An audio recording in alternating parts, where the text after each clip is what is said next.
hereby call to order the May 2023 meeting of the Hamilton East Public Library Board of Trustees. Will we begin by saying the Pledge of Allegiance? I pledge allegiance to the flag of the United States of America and to the republic which stands one nation under God, indivisible, with liberty and justice for all.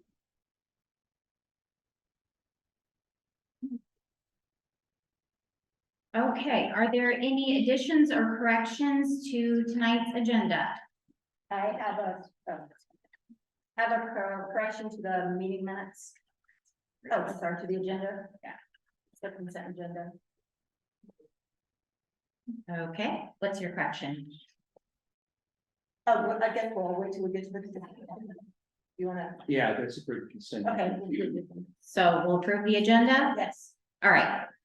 Motion to approve the agenda? So moved. Second. All right, approved. We're going to begin tonight with our Team HEPL Spotlight. So I will introduce and call to the floor Director of Human Resources, John Shamika, for our monthly Team HEPL Spotlight.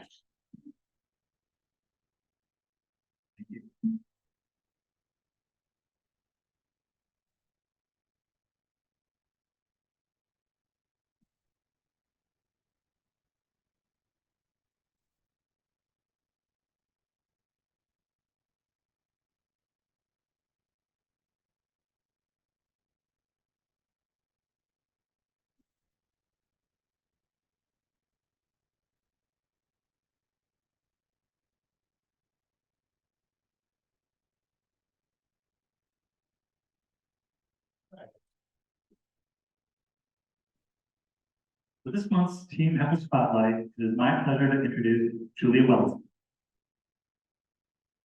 Julia is our Community Engagement Coordinator. She works full-time as part of our impact team and spends time in the Noblesville building as well as out in our communities. Julia has been with us for 8 years, with 2 of those years being in the community engagement role. Librarianship has been in Julia's blood from a young age, starting at the age of 16 at the Manhattan Library in Manhattan, Illinois. From there, her passion for libraries was set. She ended up getting her MLS from the University of Illinois at Urbana-Champaign. Now, speaking of the University of Illinois, this is a fun fact about Julia. Julia was a library specialist at the Abbott Power Plant Library at the university, where she organized and updated plant material safety data sheets and trained plant operators and mechanics to locate and use electronic resources. Pretty cool. Julia's had many library experiences through the years. Prior to coming to HEPL, she worked her way up to director of Argenta Oriana Public Library in Argenta and Oriana, Illinois. It's not easy to say.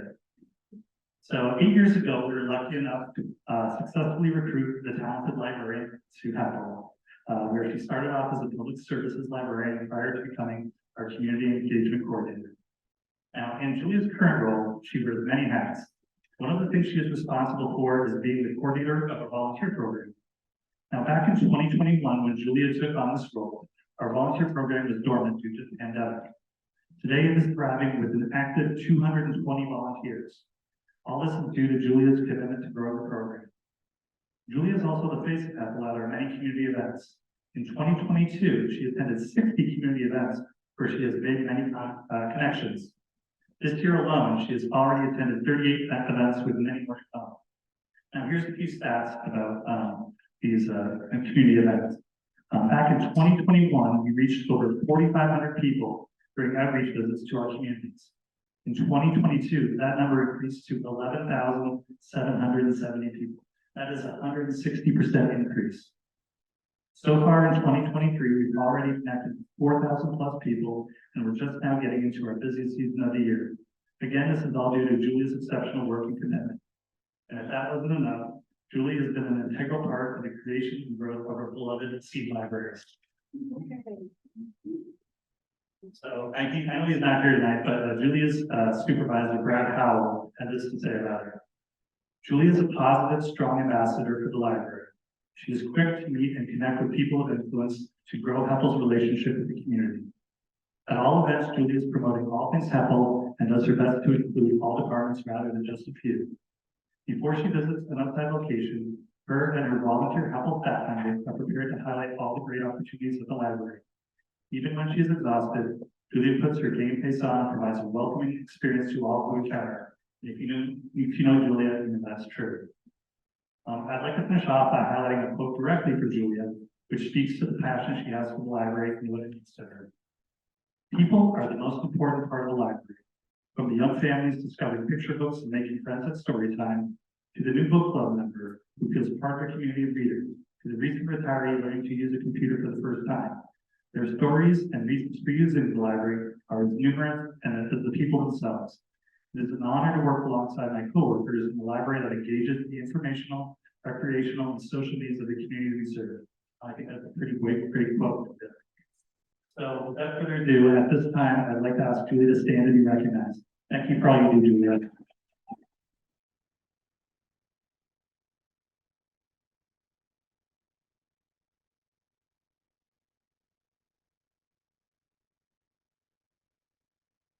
Congratulations, Julia. Thank you, John. At this time, I'll turn the floor over to our board secretary. Ray, you have some comments? Yes, I just want to let everyone know we have two members missing tonight. One is out of the country on a trip, and another is attending a family graduation. So there's no opportunity for them to Zoom in, and we will be missing them tonight. Okay. Thank you. At this time, we'd like to give members of the public who have signed up tonight the opportunity to speak. We will limit this portion of the meeting to a total of 30 minutes to enable us to move to our business meeting in a timely manner. And please keep your remarks limited to 2 minutes. Please keep your comments respectful and do not address board members, our legal team, or staff individually. You are given 2 minutes to speak to the entire board, and please do not disparage our board members, legal team, or staff, nor our security team or guest speakers. This is a business meeting held in the public, and we expect your cooperation and appreciate that to proceed without unseemly behavior, or you may be asked to leave. So we will begin comments with, and please correct me if I mispronounce anyone's name, Crystal Taylor is first on the list.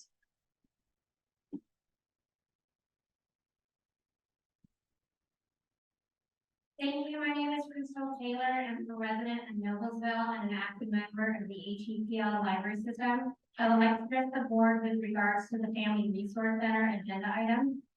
I'm asking the board to first consider broadening its title of both a family resource or parent section of the library.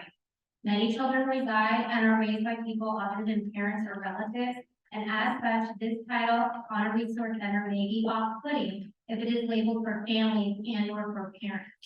I ask that a consideration of a more neutral term such as caregiver resource center be considered. As for the two recommendations for such a center, I'm asking the board to please consider option 1 as presented. As a caregiver of 2 young children ages 8 and 6, this would mean easier access for material on the subject presented both for myself and for my children. This would enable me to access material that is age appropriate without the worry that my children might see books not geared toward them that are within the general collection. Thank you.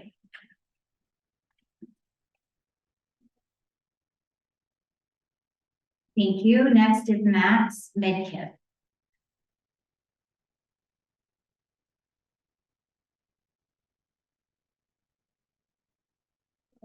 I'm here to speak on the library ordinance for categorizing books in the community center.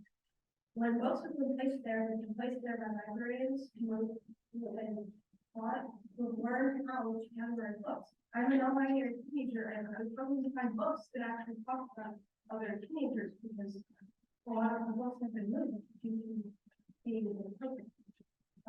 There are no books on Dewey or French that I can find. I was just in this few days.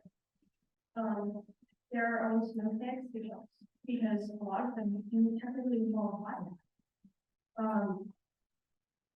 By recategorizing books that are geared for teenagers and female in the adult, so it increases the chance of us being picking up books we don't want to read. We want to read things for a if we have to go to the adult section to find them, I think that's the purpose of having to. That means that These are all concepts that teenagers are not unfamiliar with. We are aware of concepts like sex or swearing or violence. We should be able to encounter these in a safe context before we have to encounter them in the real world, because the real world is far more terrifying if we let them, if you let us, if we spoke these safely in books. Thank you.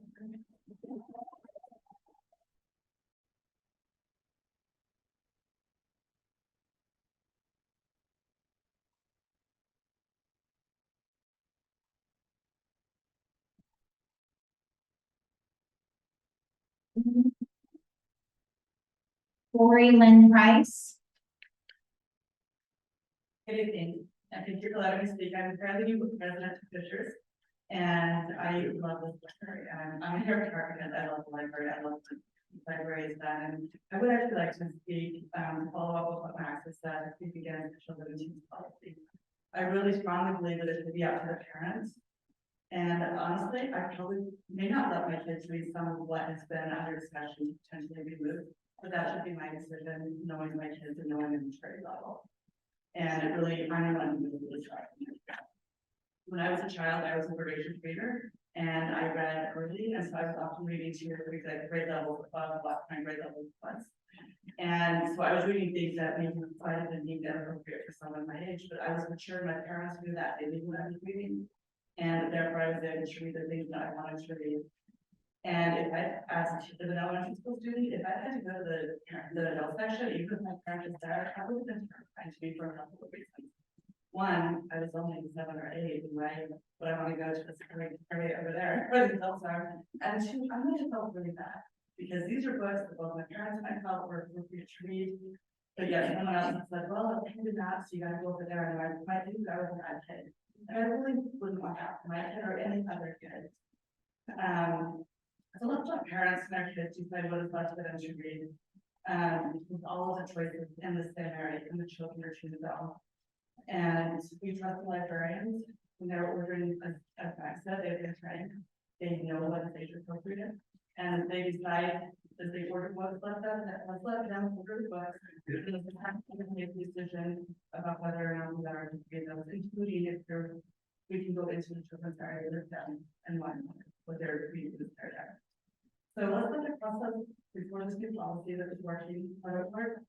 And let's not wait for librarians to try, and they have so much to offer, and there's so many good things that Fishers and local schools do. They could do more if they were able to provide that.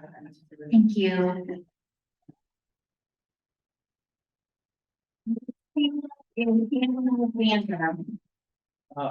Shannon Alexander. Yes, could the speakers speak more directly into the mic, because it's a little hard to hear. If you have to move it around, adjust the level, but it's just a little hard to hear. Shannon Alexander, right? Thank you. Thank you. I'm Shannon Alexander, Fishers resident, and here to speak about the library collection policies approved on April 27th. According to the policy, the board affirms parents know what's best for our children, that we have rights and responsibilities to choose appropriate library materials in line with our family values for our own children. However, the age appropriateness considerations approved in April scrutiny parents of 2 young adults of the rights and responsibilities that were just affirmed in that policy. Do I have rights or not? Do my family's values matter or not? When you remove teen books from the teen zone, you disregard my family's values, which include intellectual freedom and open-mindedness. And you add a barrier to my children's access to information, and that is censorship.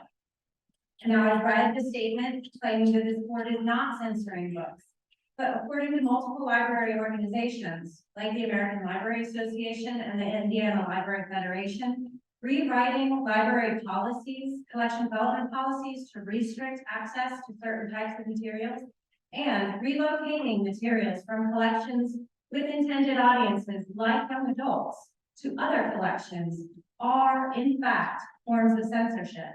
And you're clearly intending to restrict teen access to young adult books. Why else would you demand librarians remove teen books from the teen zone? Sending teens into the adult section of the library is not protecting them, but instead exposes them to materials not intended for teen audiences, as well as sending the messages to our teens that their interests, lives, and experiences are inappropriate. I urge you to reconsider this policy and to restore teen books to our beautiful teen zone. Thank you.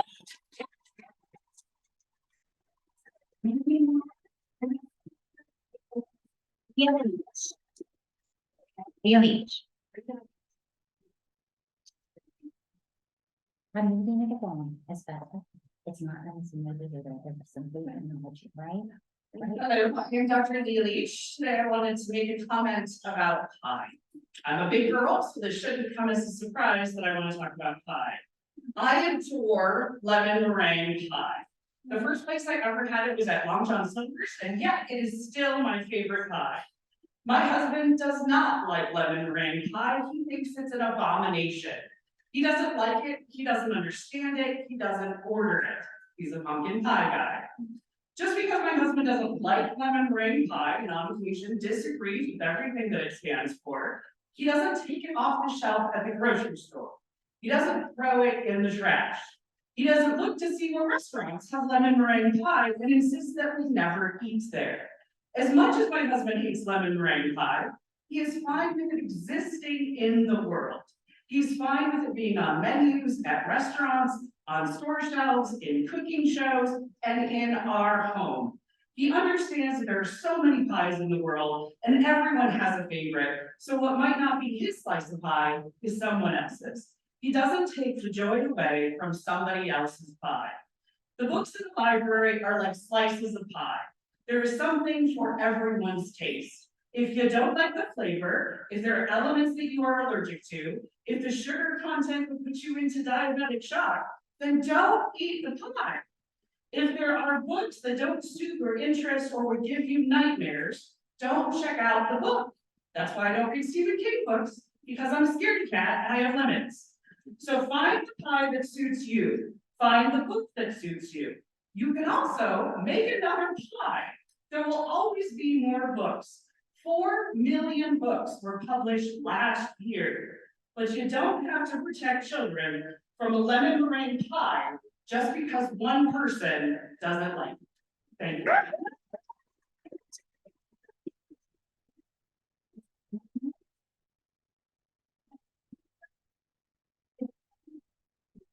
Kevin Casey. Hello, everyone.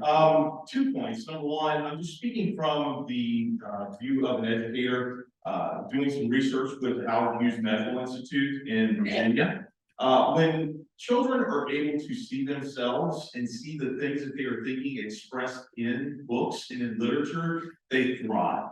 It is 36% more possible for a student to graduate high school when they actually engage with literature that speaks to them. And the issue is that when we look at these books, there's another factor that is coming into play as well. Having spent 20 years in ministry myself, there is a religious context that is here with this, or at least it sounds like it is.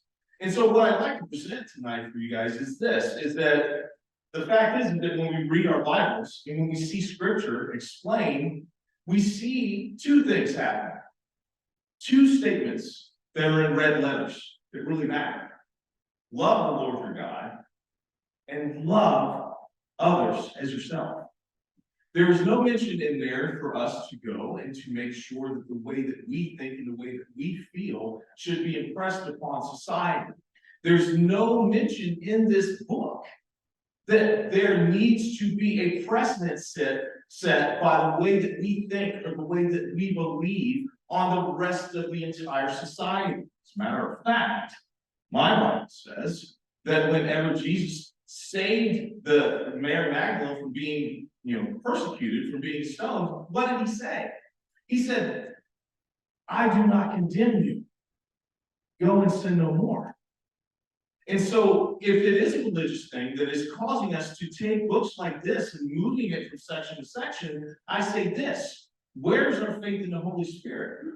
Where's our faith in the fact that he is supposedly so strong that they affect us. So instead of being Christian soldiers, Thank you, maybe Mr. we should just be Casey. Christians.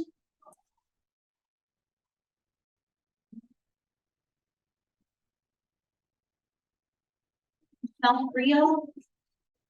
What?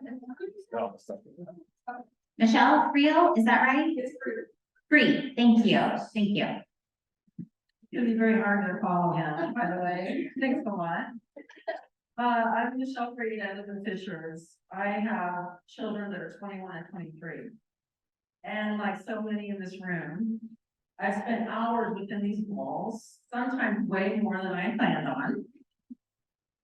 I want to quote something that I read in the Maine Library Association, Maine as in the state. Young people deserve to see themselves reflected in a library's book. Parents can make their own personal decisions about what their children can read and what beliefs they support. Parents and others, caregivers, have the right to guide their children's reading, but they should not be making decisions for other families' children.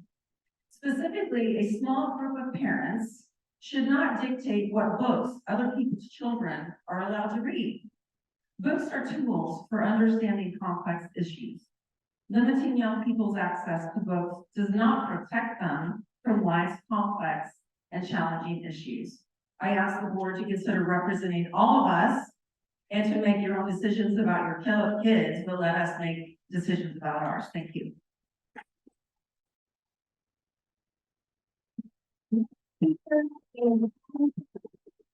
Adam Crouch. I'm a public speaker. I am your local UPS guy. I'm father of 4 of them and grandfather of 2. And you can move the books all you want. My only request is if you're gonna move stuff like that, you move the Bible. I mean, or any religious book that mentions the Bible, including 219, there's a children's section right now. There is incest mentioned, there is adultery, there is killing, violence, stoning. I can look at penis, flaccid, or heart all day long. I don't personally want my grandchildren coming in and seeing the Bible.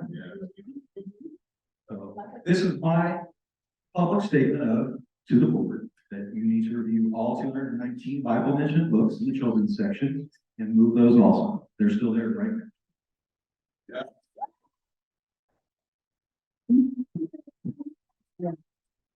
Meeting records.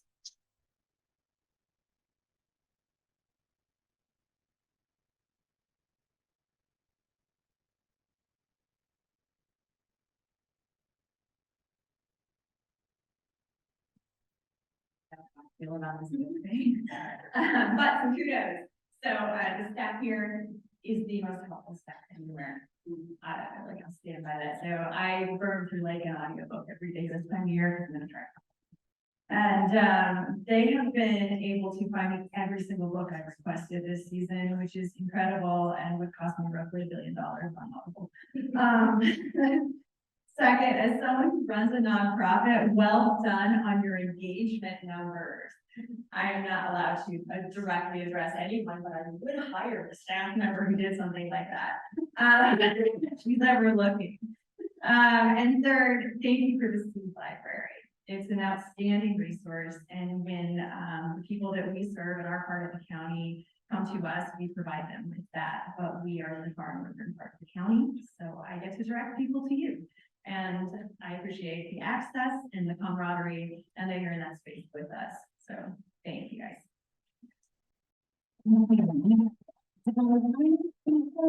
Marianne Francis.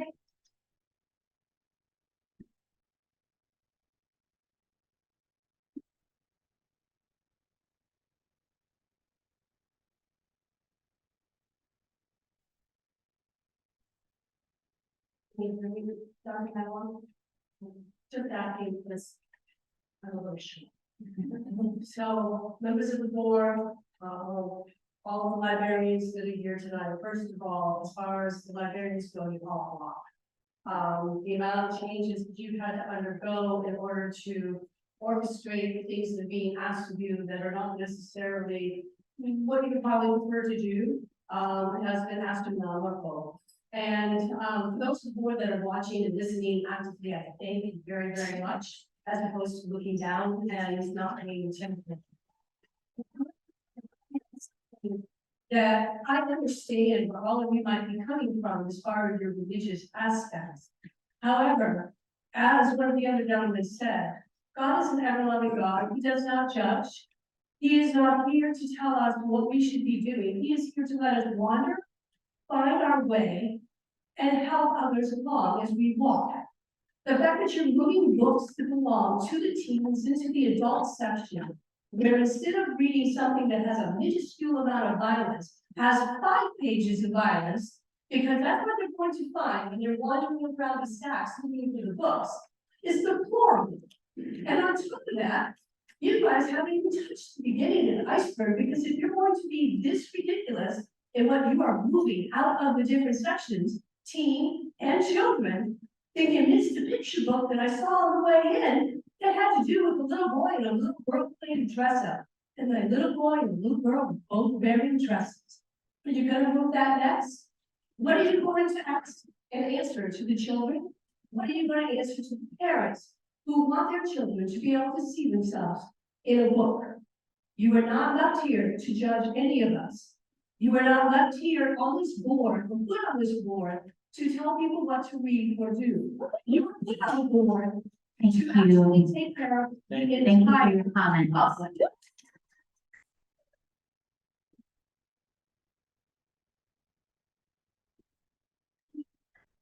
Are there any items to be removed from the consent agenda? Minutes. Okay, the meeting minutes from the April board meeting, There's 3 of them. there's 3 sets of meeting minutes. Of the regular meeting minutes. Okay, so we'll remove the minutes of the regular meeting of April 27th, 2023 from the consent agenda and discuss those next. I will accept a motion for approval of the revised consent agenda. So moved. Second. All in favor of approval of the consent agenda, say aye. Aye. Any opposed? Motion carries. So now we'll discuss the item that we've removed, the minutes from the April meeting. Yeah, just have a couple of corrections. One of them is the disruption that occurred at the meeting. It actually occurred right before public comment. Okay, And I know that there's been some action since then, and I would like the meeting minutes to be amended to reflect that. to reflect the action since the meeting. Correct. The guy who caused the disruption, the meeting minutes to amended to include the consequences. That wasn't. Can we do that meeting? So. Yeah, legal, can we add minutes to something that happens after? Yeah, I mean, I think so are you asking for, what are you asking for with respect to the minutes that you have? The consequences of what happened as an amendment, can that be added, or would you put that someplace else? What does it say right now? It just says that there was a disruption. And so you just want further detail of what that disruption is. The result of the disruption. Yeah, I think if you want to offer an amendment, to that effect, we can consider it. Well, just a question. So it says that the individual was removed from the meeting in the library. So the action is reflected, and we did have minutes from an executive session that was a closed door executive session that dealt with the consequences and the actions, right? Yeah, I think what Tiffany is probably articulating is she wants more detail behind that. Is that Okay. fair? That is So fair. I know do there were consequences, and I'd like that reflected in the meeting So minutes. can you make a word motion for that amendment, what you'd like to include in there? Sure. I'd like to make a motion that the meeting minutes are amended to reflect the actions that happened to Mr. Cushing after the disruption at the April meeting. There's a motion. Is there a Second. all in favor of the motion? Yeah, Oh, discussions, excuse me, discussion of the, I have no comment about the addition. I would like to point out that the disruption is listed in the minutes before public comment. I thought it was before the teen spotlight as well. No, it was Because I don't think you were. I was here for the spotlight. Were you? Okay, Yeah, thank you. I was here for the That's spotlight. all. Yep, I That was was here good. for the Okay. spotlight. Thank you. I couldn't remember. Any further discussion on that item? I guess just some clarity about. I think it's actually fair, my comment on this is, I think it's fair for minutes of this meeting to recap what has happened since April 27th, and that the public understands how the library as a body responded to what Okay. happened. But I don't think it's necessarily appropriate that the minutes reflect something that happened after the meeting within the minutes of said meeting. Okay. To me, minutes is what, it's our formal record going forward, should anybody look back at what happened at that meeting, if we want to say, hey, look, up the next day, the next night, whatever X, Y, and Z happened, which I think the public should know and we should explain. I think it's valid, but I don't think we get there through amending the minutes. That's why. Would you be okay with that, to withdraw your motion? I will withdraw my motion. Okay. Yes, I was gonna ask for that. Can I make another motion? Yes, please amend the motion, sure. I'd like to make a different motion that we include, a list of people who spoke at the meeting. Is that in meeting minutes? It's, it says, usually it is. So it's not called out, but yeah, we can include that. Normally we say so many people spoke namely, and we'll fix that. Yeah, I'd like to have, that section of the meeting minutes amended to reflect the people who spoke at the meeting and also the people who showed up and did not speak, who signed up to speak and did not speak. That's, so we have the list of who's in attendance. Correct. And typically we would also have a section that says this many people spoke namely on these topics. So we will add that to the minutes as well. Thank you. It's a motion, so I second. it. Right, second, yes. Any discussion on the new motion? No discussion? Okay. All in favor, Aye. please say aye. Aye. Any opposed? Motion carried. Okay, we'll move on to claims and warrants. I'll accept a motion for approval of claims and warrants so we can move to discussion.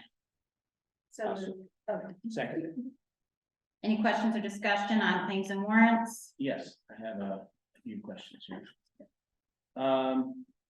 Let's see, it mentioned, I had a question, does the library pay for individual memberships in the ALA? We do not. Okay. Is anyone from HEPL going to give a presentation or participate on a panel? We are not. You're not too sure, okay. Highly recommend, and even if it's above cost, I would rather see any of our staff get to a hotel, walk to the Corning Place, not one of the distant ones in Chicago. So when you make your hotel reservations, I'm saying even if it costs a bit more to stay closer to the Corning Place, so you can walk there in that area. We have shuttle buses at ALA. Okay. That well, shuttle from all what I'm But that's saying, good to know. I'm just saying, Because they're usually pretty pricey, so. right, well, and it can be, and Safety. just for safety issue, I'm just saying, okay. I think I have, I assume after the meeting, you'll give a outbrief to the staff, and then you'd like to get a copy of that sent to the board. We don't typically do anything that formalized, but we can certainly. provide- All right, or at least We give us do some reporting, comments that- but we're not, yeah, we can totally. And let's see, I have two more. The ALA membership, how much is that yearly? I think it's around $1,500. I would have, I sent you guys a report of that Yeah. months ago. It's under 2,000. Okay, and when does that come due? It's usually, I think, due in the spring. In spring, okay. And then the last question is, I know that all the items are put in by the date file. There's another field that says by the appropriation type. Is there any way of sorting that by the appropriation type? Because it would be a lot, I mean, there's tons of stuff that I don't care about, books, and there's. Yeah, so does anybody object that the next month we have it sorted by appropriation type rather than the date that it was? That makes sense, right? Yeah, and that's it, thank you. And I have a question about, background checks. I saw Yes. that in here. Mhm. What library roles require? All of our staff have background checks and all of our volunteers have background checks. Thanks. Edra, looking at the appropriation fund report, there were just a couple places, a lot of the spending looked to be in very consistent with where we were in the year. But newspapers and periodicals and dues were very spent down. Is that because there's something weird going on, or is that just the nature of the annual? So, newspapers and periodicals are mostly renewed in a one lump with one vendor. Yeah. And so that's the majority of that. Okay. Dues come due when they're due, so that one is not tracked throughout the year either. Got it. Okay, thank you. Any further discussion on claims and warrants? All right. All in favor of approving the claims and warrants? I'm sorry, we had a motion already, yes. All in favor of approval of the claims and warrants, say aye. Aye. Any opposed? Motion carried. All right, next agenda item is labeled here as parent-teacher shelving floor plan. So I will accept a motion for approval of it's labeled here, parent teaching shelving floor plan. I'd like to discuss that name, but do I have a motion for approval of this agenda item so we can move to discussion? I will make a motion, as I think I am allowed to do that, correct, Chris? I'll make a motion to approve. Is there a second? I'm sorry, I'm confused, Michelle, what are you doing? There's an agenda item for parent-teacher shelving floor plan.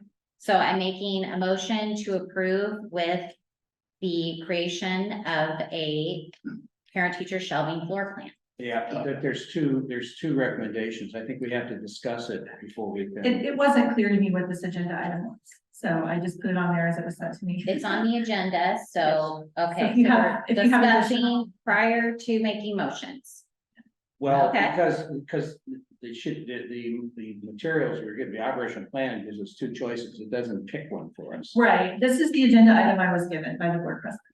So I wasn't sure It what was added to the Okay, so- agenda. So this is your two recommendations, so we. Okay, so this is to talk about addendum B in the, okay. Yeah, because you say one is a family resource collection, and we can work on that name. Yeah, I mean that, we can work on that, and then there's a parenting section. And my concern about it is that, one is sort of children oriented, the other one is For parent adults. oriented. And I went to the Carmel Clay Library and I looked at their parent teacher section, which I thought was great, but not exactly sure on the location, but what they had is they had the parent books labeled with a white label, and they had the children books that would be associated that a parent might want to check out with their child. They were in blue, so they were still identified as children's books. And I think I'd rather not separate this. In fact, I'd like to see the whole thing be parent, teacher, family center, something that is a resource center we put together, a subject resource. And you mentioned that in the second case, I think it was moving to a subject orient. And I think that's a good thing. We don't know where that would be located. What's that? I think there's more, if you're changing what you want us to do, by blending these two things, we're gonna need a model for that and to understand what that scope is before we can say Well, we can do it. we've been talking about this quite a Okay. bit. When we first started talking about the collection policy, Sure. we talked about, well, why can't we put these books into a parent teacher section? And you said there was a parent section somewhere in the library. No, what we have is, we have a teacher resource collection located in our children's department, which is curriculum support, homeschooling support, things like that. And then we have our nonfiction collection, which has books that are about parenting written for adults that are in that general nonfiction collection. So what I'm saying is that some books that we choose, some children's books, rather than putting them in an adult section, where we think they might be a good parent aid, we put them in this parent, family, or area, and maybe next to that too, because I could see the teachers' resources being. Putting this a little closer bit together. deep, Mhm. But I think you have teacher resources here, and you have the parent, family resources Mhm. grouped together too. but they're side by side. You see a picture I'm trying to make. Yeah, so I think it's more of a sort of a common, and we did talk in the recommendation for the family resource collection, which again, the name is whatever. Yeah, Right. About moving those teacher resources closer to Yeah, that, and have that be one section. yeah, I'd like to see that. I think that would be a good service for, we have the teachers, and parents might like to see the teachers who particularly homeschool. Right, and we may be able to duplicate some of those grown-up books so that if parents are looking in the general collection, they're there, but they're also, depending on Right. on the value located in that. So what I'm. So to suggesting- adjust them. That's what I'm suggesting is now, if that's okay with the rest of the board members, go back and sort of think this through a little bit more, and then the next meeting come back with something along that lines. So what do you think of the locations? I don't think there's enough room then that, the first one was let me get the name over here. I don't print them out. There we go. It's the, Mamula. Okay, that looked pretty small, and I'm envisioning. So- this. This in Fishers, is that what you're talking about here in Yeah. Fishers? So Fishers also has quite a bit of space that we can create in the end of the nonfiction, which is right by that corner. So if you look at this floor plan, you can see you've got the Mamava here in this corner, and then there's a wall where we used to have shelving. And then we have these ranges of nonfiction, and we could dedicate a couple of those to this collection as well. Okay. And it would I still think, be we could start with like the parent resources or the teacher resources and then move toward. I think So that are would be you, great. I I have a think, question, Rita. I'm sorry. go ahead. So are you, from a space standpoint, what we're talking about and merging, is there enough space in these proposed locations? I think that we can, the Noblesville space is quite a bit wider than the space in Fishers. So if we're talking about combining some of these collections, we already have some of these collections in the children's space already in a different location. And what we can do is move them so that they're all like adjacent, more adjacent to each other. The space in Noblesville, I believe, has room for maybe 5 ranges of shelving, which should be sufficient for that. And here in Fishers, we can either not use the wall and just take the last few ranges of what is now nonfiction, or we can have it flow from the end of nonfiction to that wall shelving. Yeah, I'm looking at I took a picture of the Carmel Play, and it looks like they had about 30 feet of wall space, and they have they have 5 levels of shelves. So that's how much they had dedicated to it. Yeah, and our approach may be slightly different than that, but I think we can I feel like we're creating this collection, so I don't know how many volumes it would have in it. But I think we can think about that space, especially here in Fishers. There are things we can do to create that. Noblesville, we do have a pretty good sized wall that doesn't have anything on it. Yeah, That we would same. add shelving to. All right, so does that give you enough definition? So let me just clarify, so the ask for us is to go forward with the intention of creating in the children's department, in these general areas that we've identified, caregiver resource collection, or something that blends our current teacher resource collection, which again is mostly curriculum homeschool support, with books that are written for children on topics that may be something that, we have in our proposal. It's things that might have a parent's guide, or things that are more difficult issues for parents to introduce to their children, but also include some of those books, like if potty training, for example, a book on potty training that is for a parent that would be there with the picture book that's how to potty or whatever. And the teacher stuff, it will be set aside so that it's not blended in with. I think the idea in my mind is that they kind of are adjacent. So you'd have the teacher section that's focused on curriculum, but then you'd have maybe the parents or the caregiver resources. Right, and you can use the labeling system. Yeah. The We can color come code. up with something. Yeah. That would indicate what those Whether are and it's where they fit. Purely starting as. And we would anticipate much of this to be nonfiction, and would probably, so it would naturally be categorized together, like potty training. It would include the ones for adults and the ones for children. It would be a little different than we classify things now, but I Okay, think it's, so I'm next not, it's meeting, not an uncommon approach. next meeting, then just come up with another suggestion. Yeah, like a- Applications. What we would put together is a collection statement, like you saw in addendum B, that says, here is how we are describing this collection, here's the type of book we would expect to be in it. I don't know, we would want to get, I don't know that we would be ready for a timeline, because we want to make sure that this is what you have in mind before we would put that together, but. I want to get the planning, get the concept, where you think you're gonna put it, and Right. then you can work in how you. But if this is the direction that the board wishes to go, then we can. I believe so. If we do, we need to make a Why don't motion. you make a motion to that? I move that Okay. we. Okay, I'll accept a motion to reevaluate Like create, yeah. the caregiver resource section in both libraries. So moved. Second, all opposed? I'm sorry, all in favor? Aye. Anyone opposed? No, thank Thank you, you. motion carried, okay. Who was the motion and second on that? I missed it. Ray, motion, second, yes. Thank you.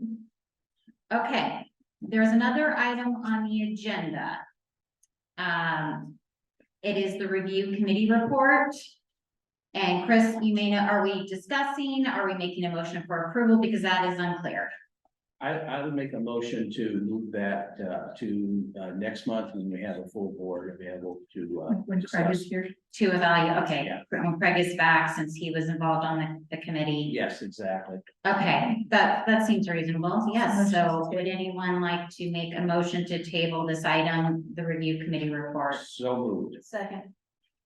And everyone in favor? Aye. Anyone opposed? That motion is carried. We are looking at the bylaws. This is our second reading and approval of the bylaws. And I will accept a motion for approval of the second reading of the amended bylaws, so we can move to discussion. So moved. Second. I'm gonna give it to Mike there. Okay. Beat me. Any questions or discussion regarding bylaws? It needs to be checked for typos.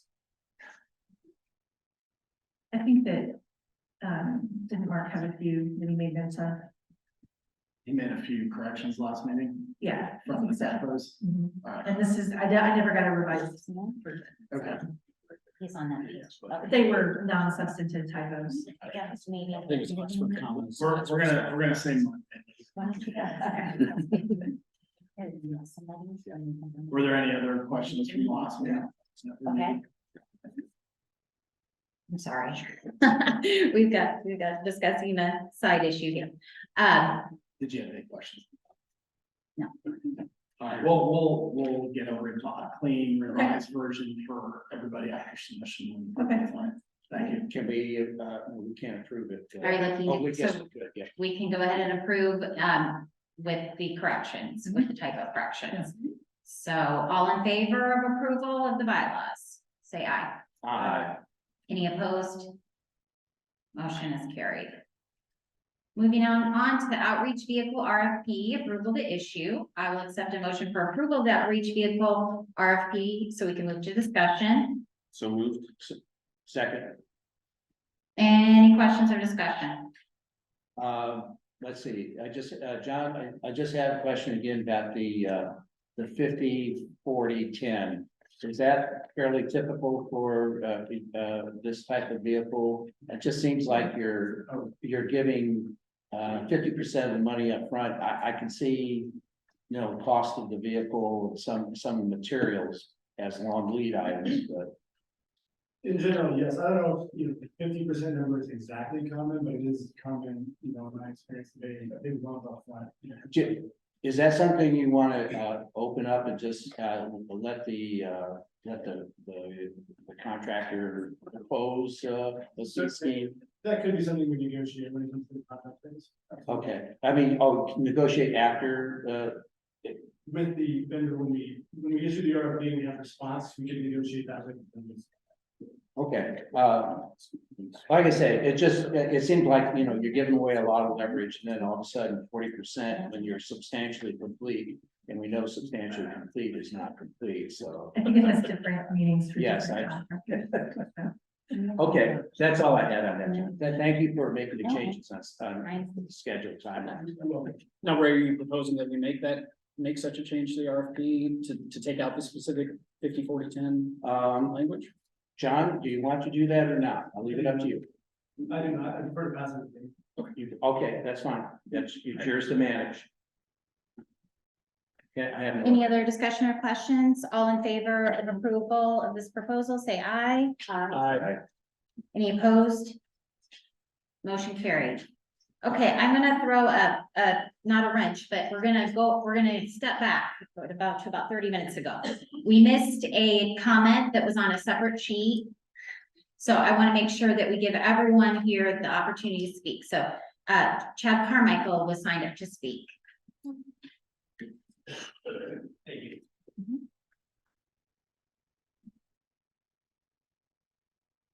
I don't have prepared remarks today. I just thought I'd make an observation, and I hope it's constructive. Realize there's a lot of people here that disagree with me about these matters.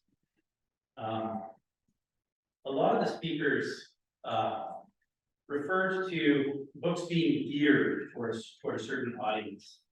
A lot of the speakers talked about trusting librarians to choose where the appropriate shelving location was. I think it would be helpful in advancing the discussion in the community if those of you who disagree with me could think about what exactly does it mean for a book to be geared to a certain audience. As far as I can tell, this is what it means. It means that the author has decided that that's who they want the book to be for. It is not clear to me that the librarians at HEPL do anything other than defer to the booksellers and the authors. Really the booksellers, and I think the booksellers largely defer to the authors. Now, when we're dealing with materials like this, where you have literally here behind Mr. Hicksha, a picture of, orange card, one bloom is sitting on the face of another. And the author of that book is a self-described pervert. I just think it would be great if the people who disagree with me could recognize it's at least not a crazy position that a pervert who made drawings of porn stars for 11-year-olds shouldn't be deciding the shelving location. That's not a crazy position. Okay? So that's my suggestion. I haven't heard an argument why we should always defer to booksellers. And so I would love to hear. So thank you. That's all I have. Okay, thank you. We're gonna proceed with the meeting. We're moving on to the renovation projects update with Kevin McCurdy from LWC. We're good. Architect Kevin McCurdy. What do you want me to do? Okay, we're going to proceed with the meeting, please. Yes. Architect Kevin McCurdy from LWC is here to provide an update on the construction projects. Kevin, thank you.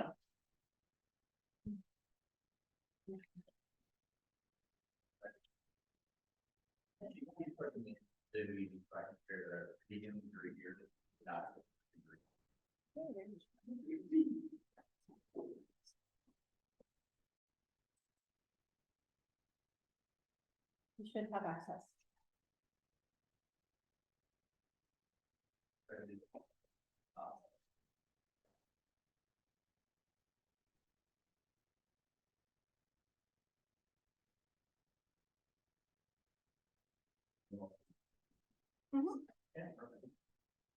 You all should have a copy of these documents already. This is what's been shared with you. It's not necessarily new information.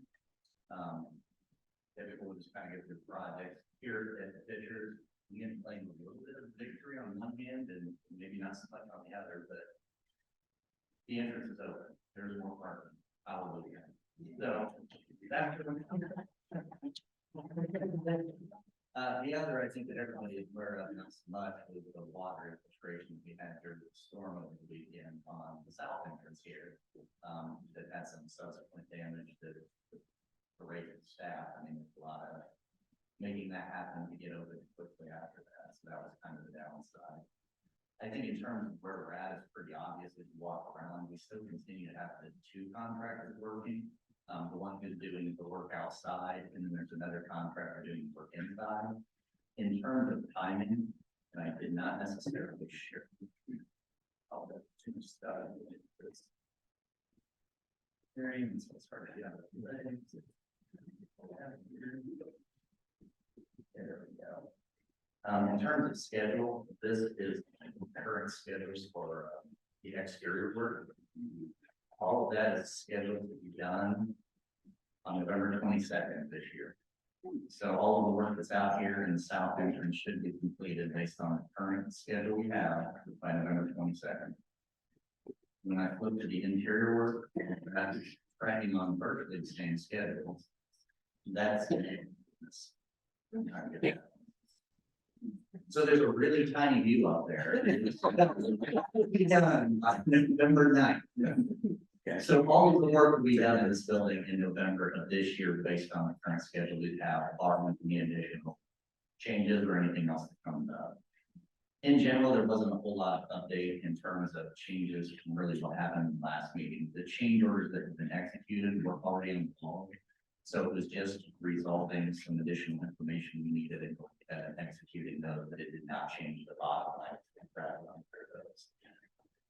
In terms of Noblesville, again, I think the exterior work is nearing completion. We had a few items that were late, like fencing around the teens area.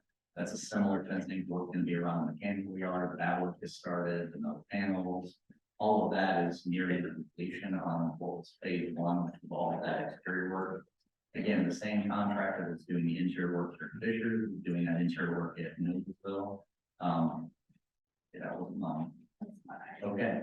That work is actually ahead of schedule there at Noblesville. So if you have an opportunity to just poke your head in up at the upper level, they're moving like gangbusters on that. They're probably 2 weeks ahead of schedule right now, at least.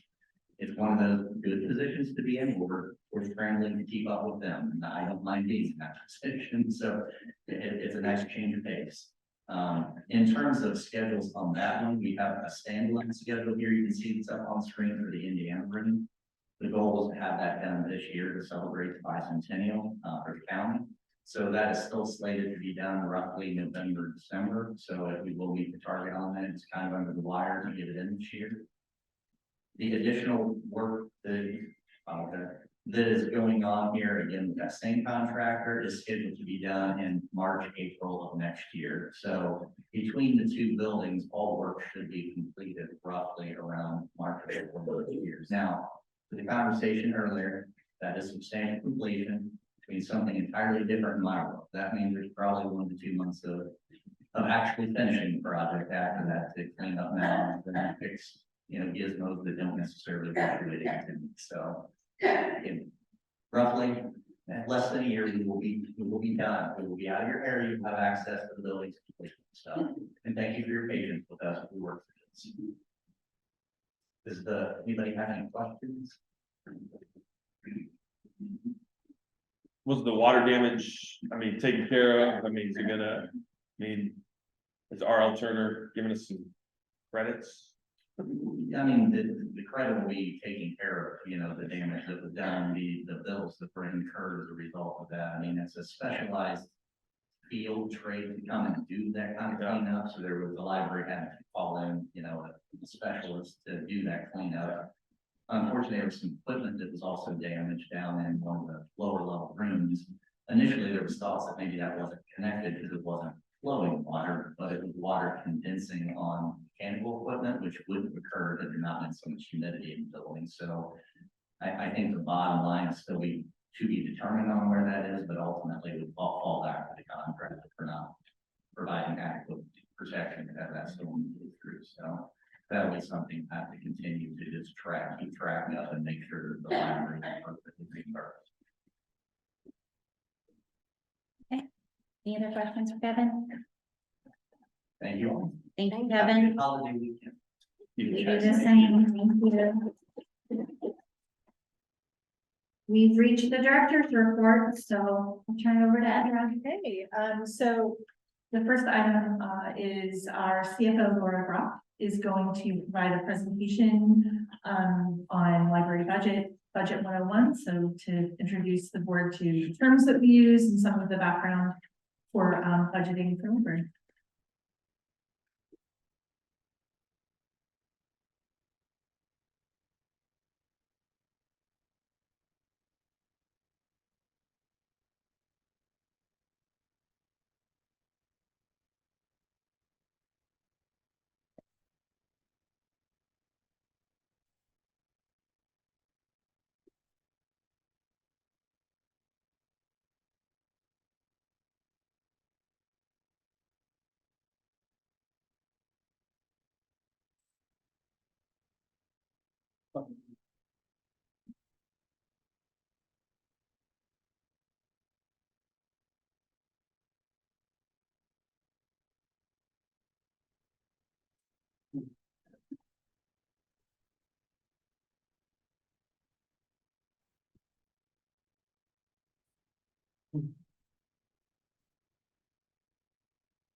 Good evening.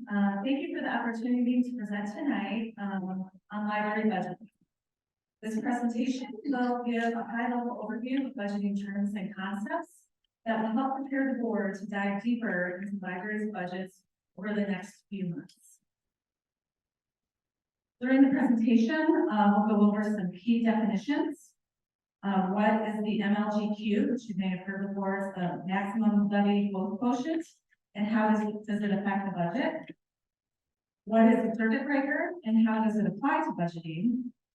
We'll review HEPL's 5-year tax rate history, as well as look at Hamilton County other library tax rates and compare that to HEPL's.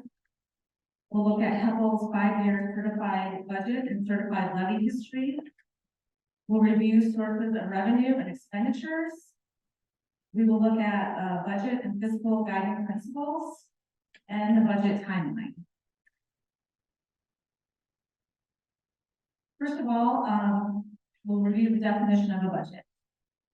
Budget's a financial plan that includes both revenues and expenditures and covers a specific period of time. The library budgets annually, January through December. The Department of Local Government Finance reviews and certifies the budget. The budget cycle is an 18-month period beginning June 30th of the current year. So when we start the process, we'll look at July 1 through the end of December of this year. We'll estimate those anticipated revenues and expenditures, and then we'll look at the budget for 2024. Our next definition is a fund.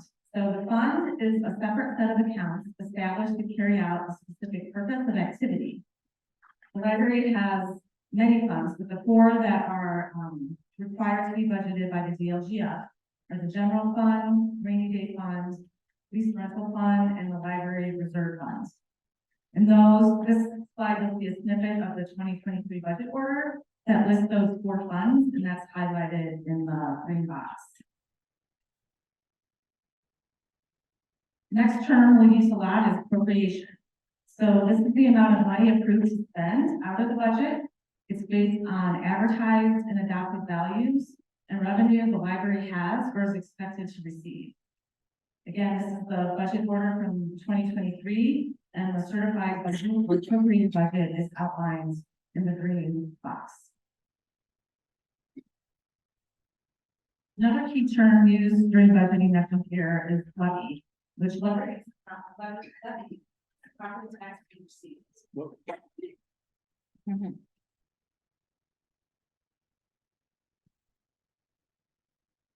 There we go.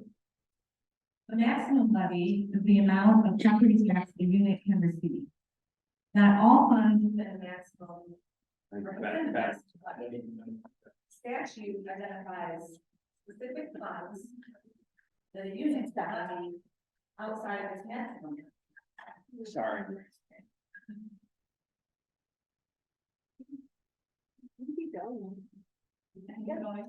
Yeah, you're doing Yeah. pretty good. We can hear you. We can hear you.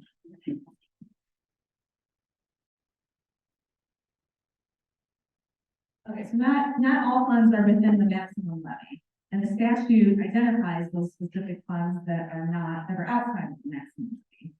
So all debt reserve funds and rainy day are outside of the levy, while operating or general funds and lease rental are within the levy.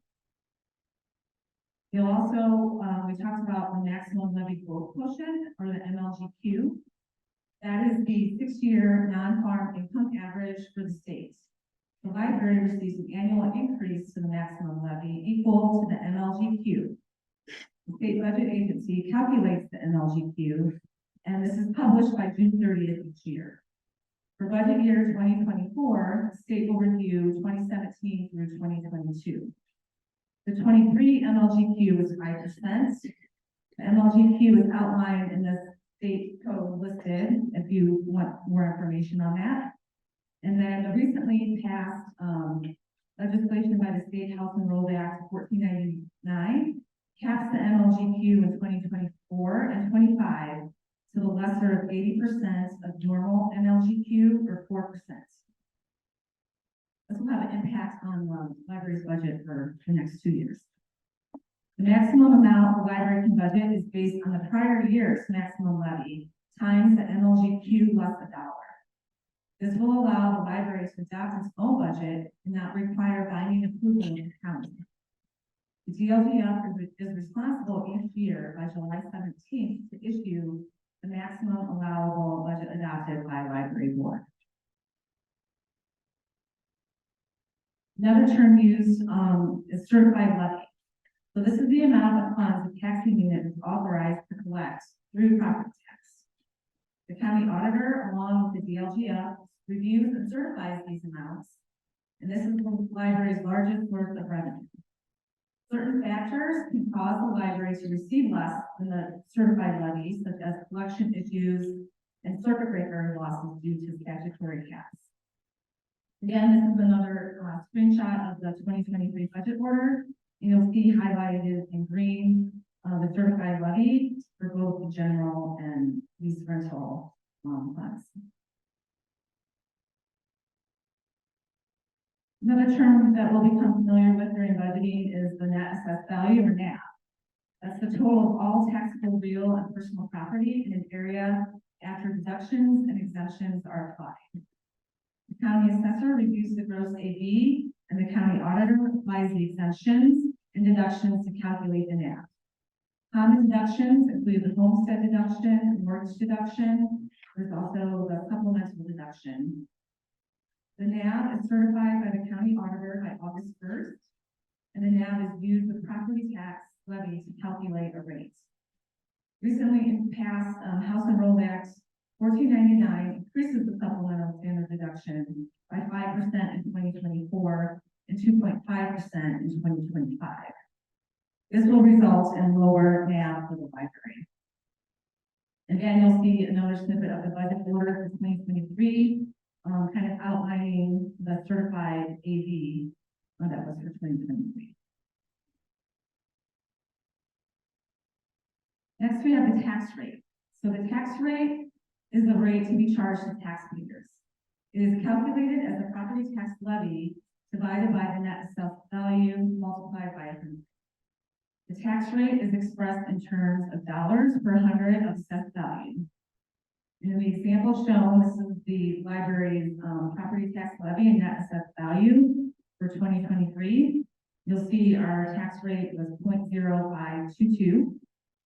And here's an example of a piece of property that would be, has a gross AV of 300,000. There's a homestead exemption, supplemental exemption, mortgage deduction that reduces the net assessed value to 162,750. And out of that net assessed value, the library would receive $84.96 based on the 0.0522. Now you could also, you might think, well, what's the total that they're having to pay in taxes? This example I took from, the library has multiple taxing districts, and the tax rate's gonna vary for each of those. But like, for instance, this example, I used the Fisher tax rate for that, for the district. And the total property bill would be, about 3,500 and the total tax rate of 2.2299. So 84.96 would be the percentage that would come to the library, the amount that would come to the library. Now that we discussed the tax rate, let's look at the tax rate history for HEPL over the last 5 years. You'll see that it has decreased from 2019 to 2023, with the biggest decrease occurring between 22 and 23. Here's a look at our neighboring libraries in Hamilton County and how we compare. We are the second lowest tax rate in the county, with Westfield being the lowest at 0.0440.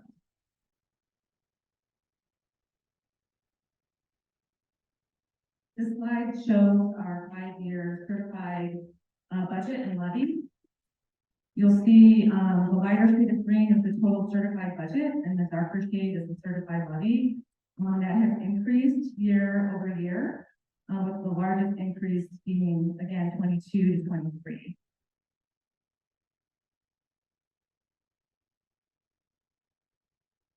One thing we haven't touched on yet is the circuit breaker and property tax cap. This is the constitutional limit on property taxes to be paid, capped as a percent of the gross assessed value. So if the individual's tax bill exceeds the cap, they will only pay the tax amount. But we need to also remember that this does not take into account any referendums approved within the taxpayer district, which would be over on that property tax cap. So in this example, you'll see homestead is capped at 1%, which is owner occupied. Rental or farmland is 2%, commercial is 3%. If there's a property tax bill of 200,000, the max would be 2,000 for the owner occupied, 4,000 for the rental, and 6,000 for the commercial. Property tax caps result in tax savings for property owners that are lost revenue for units of government. When tax caps are met, the county collects less property taxes, and the unit receives less than their certified property tax levy.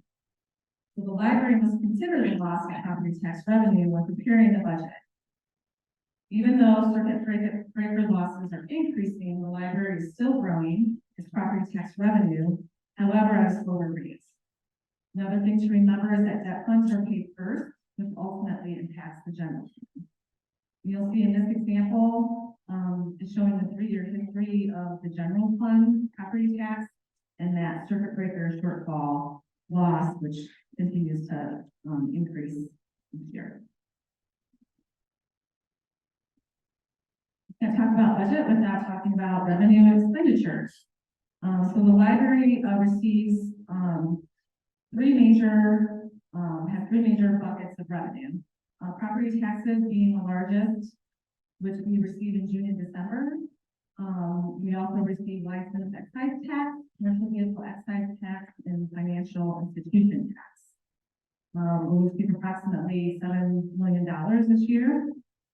Our second largest bucket of money is the local income tax, which we receive monthly, and we receive a little over $5 million annually. Our third bucket of revenue is miscellaneous revenue, which comes from copy machine printing, our automatic print release printing from the published computers, and then fines and fees for lost or damaged books, and then any interest on our bank account. We're estimated in our budget to receive $76,200 this year. Next, we have expenses. So expenses are broken down into 4 major categories. These are charges incurred for operation, maintenance, and other charges presumed to benefit the current fiscal period. So there's personal services, which includes all your salaries and benefits for employees. Supplies is the second bucket, so your office supplies, repair and maintenance supplies, other consumable supplies. The third is other charges and services, which is the professional services, printing, advertising, insurance, utilities, debt service. And our fourth category is capital outlays, so that's your land, building, furniture, books, equipment, and non-printed materials. Just some guiding principles as we go through the budget process. The library will use sound budgeting practice to develop and implement the annual budget. The library will ensure it has the resources available to support public services. The library board of trustees, director, CFO, COO, and library staff will work together to manage the financial resources of the library and ensure long-term financial health. Monthly financial reports outlining revenues and expenditures are provided to the library board of trustees to review. That's your fund report that you receive every month. The library's budget will reflect the priorities of the library and the community. Annual operations of the library will be funded by current revenues in keeping with a balanced budget. So revenues will equal expenditures plus reserves. Now, the library does not have a cash reserve policy. The GFOA, Government Finance Officer Association, recommends a minimum of 2 months of operating cash for reserve. This is approximately $2.1 million based on the $12.5 million budget for 2023. However, over the years, the library has been fiscally conservative by creating a healthy cash balance and budgeting reserves, which has prepared the library for future growth and a potential decrease in future revenue. This next slide kind of shows you our increase in the year-end cash balance that we've had year over year due to kind of the fiscal responsibility that the library has maintained. Another important note is to remember that property taxes are not received until June, so that cash balance does have to carry us through part of the year. But if you look at the slide, you'll see from 2018 to 2022, each of the funds is depicted by a different color there. And then that blue line at the top is the total across all funds. So it was just over 10 million in 2018. And at the end of 2017, it was a little over 17 million between those 4 funds. Can you say that again, please? Yeah, so at the end of 2018, the year-end cash balance was a little over 10 million. That was the total represented in the blue line. And then at the end of 2022, it's just over 17 million. Okay, thank you. Yep. Another important note is that all of these concepts and terms really need to work together. So the NAV, the NLGQ, the circuit breaker, debt and tax rate, they all have a direct impact on the budget, and they need to work in correlation to have the most advantageous impact on the budget. So smart and thoughtful budgeting will allow the library to continue to expand services and programs that serve the growing needs of our rapidly expanding community.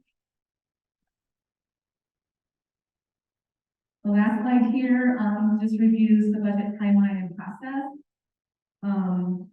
The library, it's a process that involves many participants, stakeholders over an extended period of time. There is kind of like an ebb and flow because when you look at this, you'll see the DLGF provides information at different points in time. So as we start to create the budget, we may not have all the information that we need at the beginning, but we at least have a point to start from. So in June, Mike Werder will be here to present the fiscal plan at the June board meeting.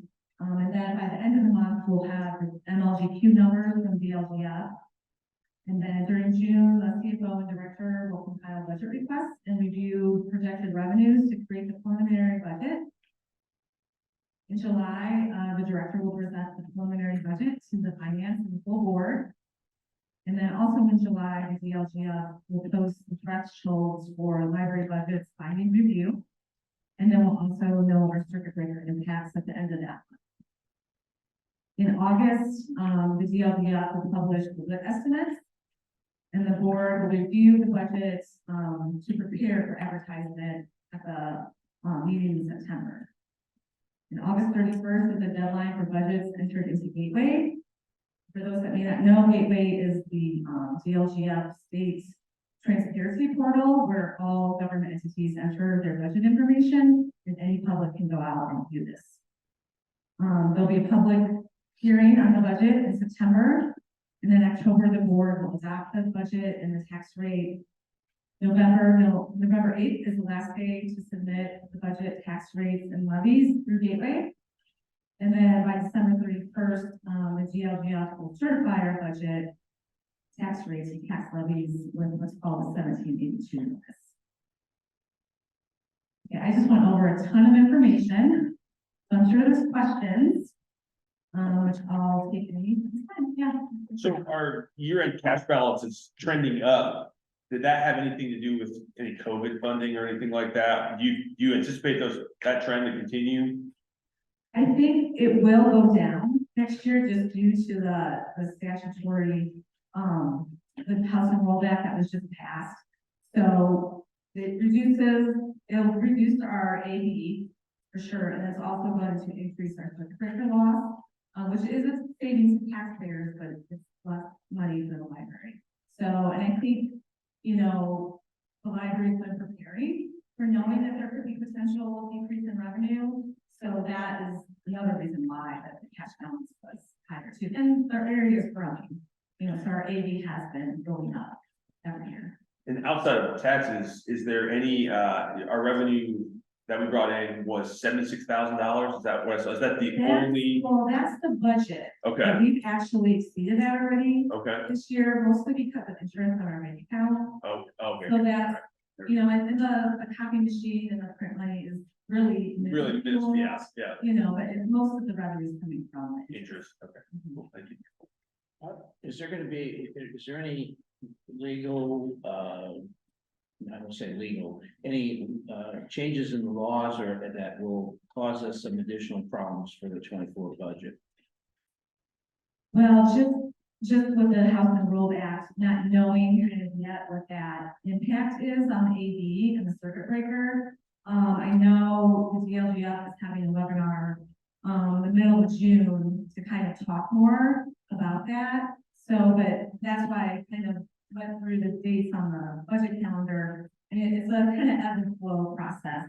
Because information is kind of coming in as we're trying to plan and go through this, but yet the state wants everything adopted, you know, by, you know, October, so. So is that gonna be, is it gonna be timely for us, or is it going to mess up our process that you laid out? No, I think we need to still keep moving forward in planning. And I mean, having Mike Lawyer come in, he really stays on top of all of this as well with our fiscal plan. And so he will have an idea and be able to guide us in that direction, in the right direction.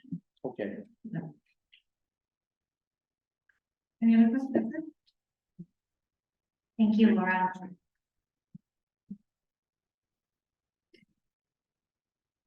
Sandra, do you want to address some other items?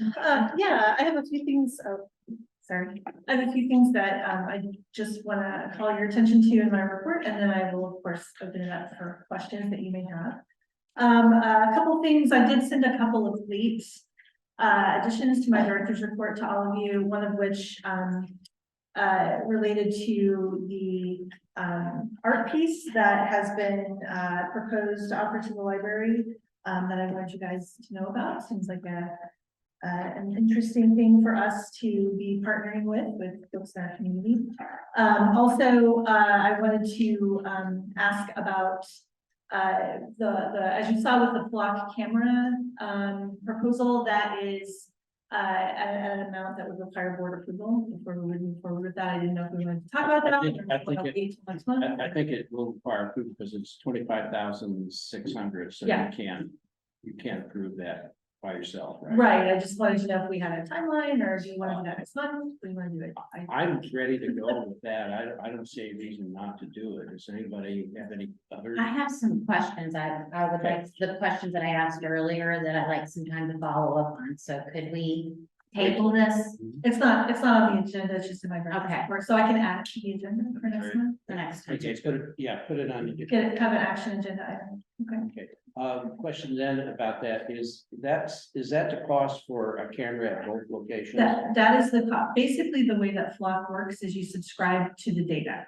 And they own the cameras and they put the cameras out. So that is a cost. There's a small installation cost for each camera, and that includes 4 cameras, I believe, 2 in each location. Yeah, I didn't know. I didn't understand whether it was 1 or 4. Yeah, I think it's 4. Yeah, okay, so there'll be 4 at each Maybe location. 2 at each location. 2 at each location. Yeah. That's the proposal they heard. Okay, and they'll give us some indication where to do it, and we can also run that by the various police organizations and see if they like those locations. Yes, we have a contact with each police, with Noblesville Police Department and with Fishers Police Department. Okay, And I believe that, my understanding, and I never heard of Flock before, 2 weeks ago, is that it's basically a network that they own, they install, we don't touch the camera, we don't decide where to put it, none of that. They work with local law enforcement, and what we have, again, what we are subscribing to is the data, which would be available to any law enforcement that also subscribes to that data. What's the subscription cost? That's $3,000 per year per camera.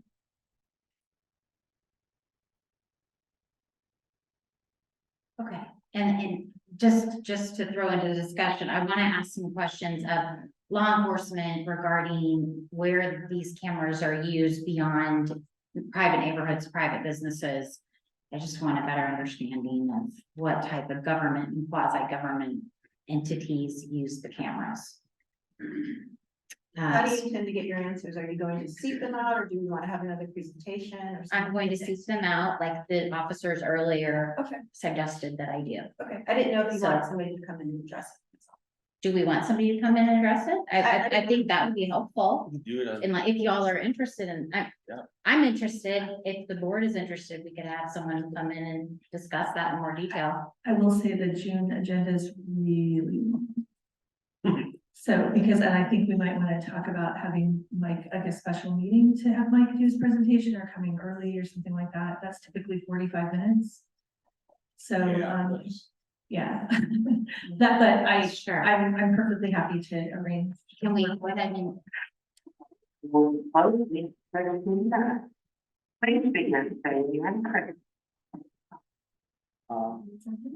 Michelle, it might be better for you just to get your questions answered and then report. And I back. can share it. Yeah, exactly. And that Okay. makes it quicker rather than. Yeah, absolutely, Thank you. absolutely. I also wanted to point out from my director's report that I had the dates incorrect for Spark Fishers. I don't know, so I sent it out to them now. We'll be closed on Saturday, the 24th, and we'll close early on Wednesday, the 21st. They're having an event then, so. Okay. I have a quick question. Yes, please. It seemed very retrospective, this report, and usually I think just a little bit more forward looking. I'm not sure what you. Because this is all about April. There's very little about May, and there's not much about June. Typically, my report runs from board meeting to board meeting. And the departmental reports are always the month before, so they are always April. Okay. And we have the May previews in here, or the June previews in here Okay, at the end of the report. okay. Yeah, it followed the same structure as usual, I think. Because there weren't a lot of call outs for June, like, Flag Day, Father's Day, weddings, Juneteenth, stuff like that. Beginning of summer. Was it just the list? it's all there in the June preview. Just the list? Yeah, Okay, because usually you go into detail a little bit more. I thought I had summer reading in there. There's quite a bit of us. Yeah. already. So we've been busy with collection review and a lot of internal stuff, so it's been a bit of a challenge to get some of those. But I hear you, and I'll make sure that for the next report, we get you a little more stuff to get excited Because about. it's hard to respond when it's so retrospective. So I have another question about our book clubs Yeah, and around the selections for the book clubs. If we were to choose a book for the book club, and would it be vetted before it's purchased and used for the book club? I guess I need a little more clarification. Like, we typically use books that are already in our collection for book clubs. Okay, fantastic. So with our youth book clubs, if you were to Yeah. make select a book for the book club, would it be vetted through our collection development policy before it's used for the book club? Yes. All of the book club selections for teen and children have been reviewed prior to being selected. Okay, great. So they were bumped up in the process. I went to Shante Lewis's website, very vibrant art. The artist. Very, very great, good stuff. There's lots of choices that are apolitical, and I suggest that you provide, which your staff would like to see maybe 2 or 3 examples to the board for review and the wording of the We plan. aren't the ones choosing the art. It's a donation from Alpha Cap. We have no say in what the art is. We can find out what they're thinking. I think they're commissioning a piece that relates to the community and so. Would you find out and get that to the board? Because my understanding is that we were going to go in with them and pick a piece of art. I can check on that. And are they going to set what's on the plaque that goes with it? Yeah, I mean, it's gonna basically say who donated. Donated by. Yeah, donated by. So it's just a donation. I believe so, yeah. Something that commemorates black artists and fishers, that kind of thing. I'd like more information on the process. Okay, great. Before we commit to that. Would the board typically approve pieces of art we put in the library? It's a permanent exhibit. I think that's in our purview. I think it's more of a long-term loan. I don't, but yeah, so we'll get you more information. I thought that was going to be a permanent part. I think it is, I feel like it's a long-term one, but Okay. double check. It's been a while since I've heard that. But we'll get you more information if that is desired. So it's a well-known artist. I hope you had a chance to look at their art. It's really colorful and beautiful. Okay, there's an interesting thing. What's a temporary alcohol permit for bicentennial prohibition discussion? I thought that was sort of. Yes, we have, we do not, just so all of you know, we don't use taxpayer money to purchase alcohol permits or alcohol. But we have a grant funded program, commemorating prohibition in Hamilton County where we have, I think 4-Day Ray is going to be there, with their little temporary bar set up with all the legal stuff. Yeah. They'll have servers. So that's why we have to get the permit. We get the permit because it's on our premises, yeah, but it is paid for, I believe, by was it the Friends? Yeah, that Friends. And we got a grant from the bicentennial for the program. It should be a lot of fun if you want to sign up. Yeah. Yeah. Absolutely. Okay, so I looked at you sent the progress. Yes. Report. And it's pretty disappointing, actually, in terms of the number of books that you've done in a 2-week period and the number of hours being spent. I thought we had 7 people. It looks like they're only working about 10 hours a week. Yes, each one of the 7 is doing 10 Why hours is a week. 10 hours a week. Because they're part-time temporary staff. That's what we hired them to work. They can't work more than 10 hours a week. The work, the nature of the work, is that's what we hired them to do. That was always our plan, to have very part-time people doing this work. We can certainly, I believe we're still looking at the possibility of more, but we really want to see, we want to get a feel for how long this takes, because we've never done it before. We don't know, we can't predict. We've done our best, and we just don't know how long it takes to do They're that. still allowing them to take books and go sit at home and read the books. Yes, that's part of the. So let me get the picture straight. They pick up the books, are they charging us for the time to pick up the books, to drive here and get it? I don't believe so. You don't believe so? Okay, that's good. So they pick up the books at home and they leisurely go through them for 10 hours and they get some books done. Well, what we expect is for them to carefully read the books. It's not the same as just whizzing through a book when you're reading it for pleasure. Okay, now. But we are asking them to track their time, and there's a form that all of our reviewers are using that flag the different kinds of content that are called out in the policy. And that includes the sexual content, that is a 0 tolerance, that includes, Yes, drug and we know alcohol, you have all of that. So we have all of that. But here's the rub. Okay, you're only spending 10 hours a week Right. doing this. You only have 7 of them. This is gonna take forever to get done. And because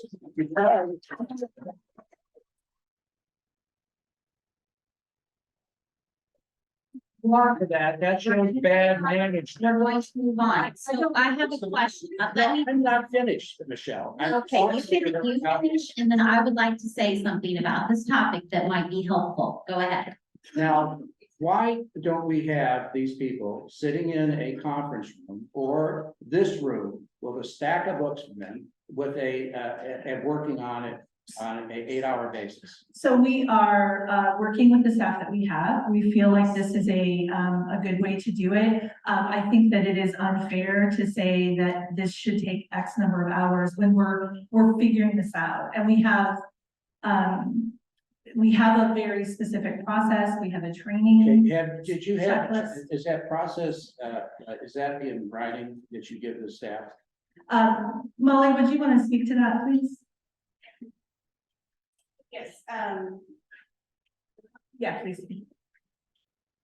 Molly is our interim deputy director, and she is was previously the director of collection services. Yes, okay, so, yes, our training documents are available, happy to share those as well. We have written expectations, we do have expectations for reading speed, so, you know, it will vary with the book, but. The time is 7:55 and the library is closing in 5 minutes. Library staff are available if you need assistance. Yes, so no, we do have some expectations for how much we expect them to accomplish in a given time.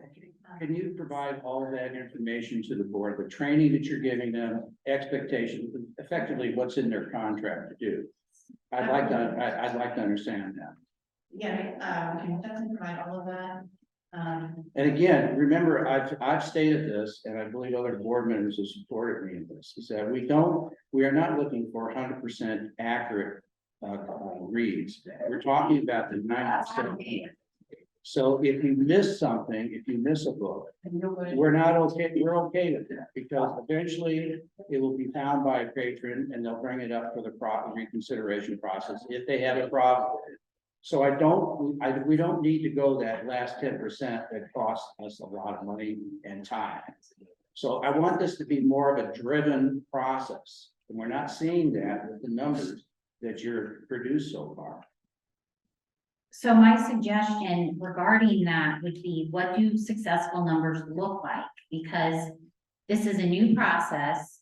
And so each month, you know, we can't continue to say we're disappointed in the progress if we're not setting expectations and achievable goals. I'm a board of trustees member. I set policy and objectives. I don't do the operational mechanization of a process. That's up to our manager. And if our manager's not up to do that, then we'll find someone else who is. All right, okay, no, I'm sorry. What?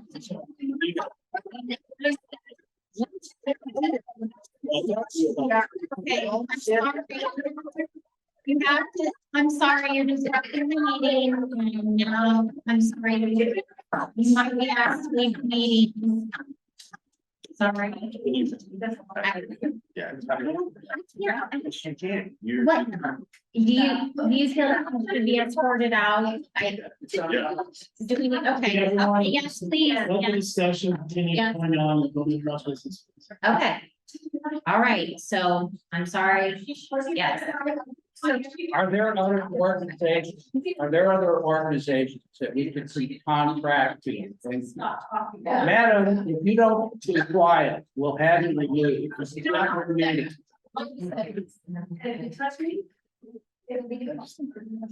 Is there another? I'm following the advice of legal counsel to remove the patron. Okay, I'm sorry. Right? What? You asked me to intervene and there, excuse me, I strike that comment. It was by advisement of the board. It was not by legal. I apologize, Chris. I misunderstood. Are there other organizations that we can hire? No, no one is doing this. We are the only library that is reading books for zero tolerance. Other organizations outside who provide manpower. I will say that, one of the things, and Molly can speak to the details on this, that I think will help with the concern that you have about the pace, is that we have, as we've gone through this process, we've done, I think I included in my report, the concept of the vetting tools, right? Where we Yes. have Junior Library Guild, and, I think we've used BookLooks, which I think was brought up by a board member, and, Common Sense Media. And we're working with Junior Library Guild, which we subscribe to now, and we think we can pull a list of the books that are in their rating system. It's not a rating system, in their content flag system. So we can have a list of all the books that we own that have that information in Junior Library Guild. And then we can very quickly put that, just use that book of books that we have, that list, and we can quickly put those in and get that chunk of the collection done up front more quickly. And then the long tail of it is those books that where we do have to read every single page. But what we're hoping is this, once we extract that list, we can get through that list in a much more. When do you plan to, I use the list and extract the books. That's our primary focus now, so that's where we're shifting focus. Actually, just, that's our next thing. The library is closing at this time. We will reopen tomorrow at 9 a.m. Have a good evening. So, in the meantime, I was looking at the 1% completion rate. Yeah. As we go along, and I, did some math, and it's probably gonna take us about. And services is clear. They're gonna do their part. Yeah, Okay, but and so. AMA is clear. decisions. Start talking. Window is clear. That's the librarians doing their job while the board is not.